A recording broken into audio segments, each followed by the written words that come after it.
Hi there, Miss Nikki for those of you who don't know me, and today I want to talk to you about a question that I presented in my group this morning on Facebook. The name of my group is Miss Nikki Swap and Meet, and we're a compilation of teachers, in-home care providers, center providers, and homeschool parents. The group is set aside to share curriculum ideas and developmentally appropriate practices in an effort to give our students and children the edge when entering into public and private school systems, depending on where the parents decide to place them. I wanted to know how you store, keep clean, and organize your students' personal belongings. The question presented was targeted towards cots and mats. How and where do you store them? How often do you clean them? And how and where do you store the children's materials? One of the members actually said something that took me way back, and I thought I would share it with you. She said to me, "Some things are just common sense." Well, I used to say they don't have any common sense. But I'm not going to say that, because when we know better, we do better. What I will say is that I feel like common sense goes hand in hand with making assumptions about people. And if you've ever heard that old cliche, assuming only makes an out of you and me, well, that's true, because after dealing with staff for the last several years, I have decided that with my group, I want to take a different approach with how I have an opportunity to help someone. Now, I just want to know and make sure that they know and understand that I am exactly, or have been, where you were. Really. It is not easy when you decide at the last minute, or because of circumstances, whether it be financial or personal, to decide to stay home and rear someone else's children. But I have to also share with you the importance of what you do. Okay? You are caring for someone else's child. This is very important business, whether you decide to treat it as such or not. And I know how it can be. I was that same person just like you, getting up at 6 a.m., staying up till 6 p.m. with someone else's child, and then after that I'm taking care of my family, my husband, getting dinner ready, getting my children ready for nap, or getting ready for bed, and getting up and getting ready for school the next morning. Every day. But then on Saturday and Sunday you have that free time and you're like, oh yay, party, I get to do what I want to do. Well, guess what I was doing? Going to class. I absolutely love what I do, guys. And let me share another thing with you. I am not a degreed provider. I don't have a single degree or initials or MD or doctor behind my name. But what I do have is the desire and love for what I do, and I had opportunity to go and get training. Are you aware that they're free?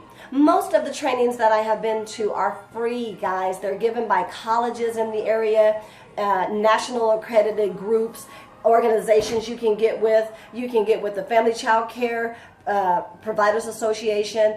I like NAEYC because I know that they are like the top of the line, and when I was going to trainings, they were just pushing and pushing and pushing accreditation and quality, and I happened to learn that with those books that I shared with you last time, that is what quality is all about. They share with you how to become quality. These are rating scales. They actually come with forms that you can fill out and grade yourself, and then if you don't understand them, they even give classes on that.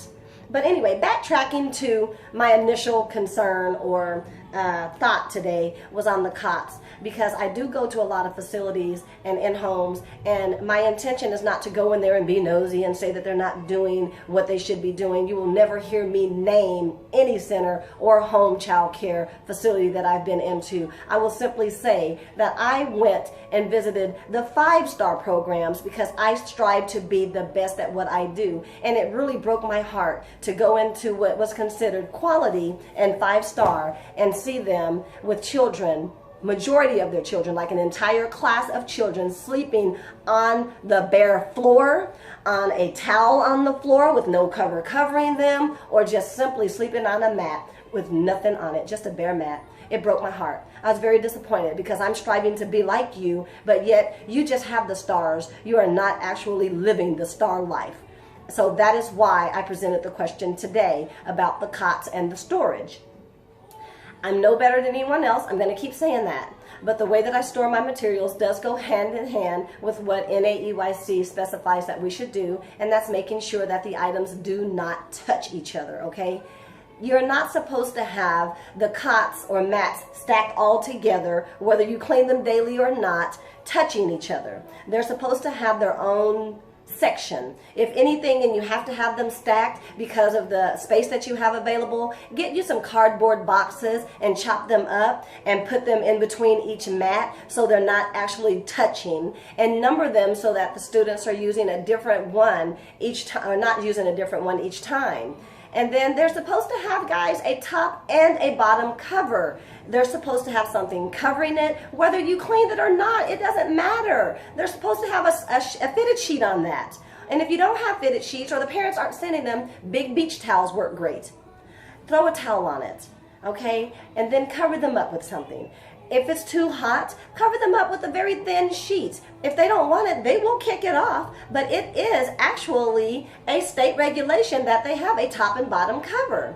If you're just doing it and you're a certification, or you're just watching the children in your home and you're not yet licensed but you're thinking about it, let me just say habits are formed. Habits are formed. If this is what you're doing now, it's going to be very hard for you to break that habit of doing it, should or when you decide to come licensed, and then you're going to find yourself getting marked or marked off for some of those behaviors. It is best to just go ahead and do it properly, really. Another thing I wanted to talk about was storing their clothing. I've seen them not have cubbies, okay? You don't have to have a cubby. They don't have, but it is, real simple to get like the plastic ones that are real cheap and just throw their stuff in it. Or if you have an empty chest or drawer where you can put their stuff in, or even if you just don't have that, or you don't have the space, or you can't afford it, get you some Walmart bags. We all shop. Get a Walmart bag, get you a permanent marker, put their name on it, tie it up, have it sitting somewhere. At least they're not touching, okay? The other thing that I've seen when I go in is the children sleeping too close to each other, because when they're sleeping that close, should they have a cough or the whooping cough or the croup or anything like that, and they're laying directly together and they might happen to roll over and they're facing each other and they're coughing, those germs are smacking that other child upside the head, and before you know it, you got an epidemic in your school and everyone is sick. And then the parents are wondering, every time my child comes to your place, they're sick. They never got sick when they were at so-and-so's place. And, they come to us because we're cheaper. Point blank, period. We're cheaper, or we're in the direct line of them going to work. I'm not even going to say that. It's not very few. Some parents just don't care to find child care that is quality over child care that is convenient.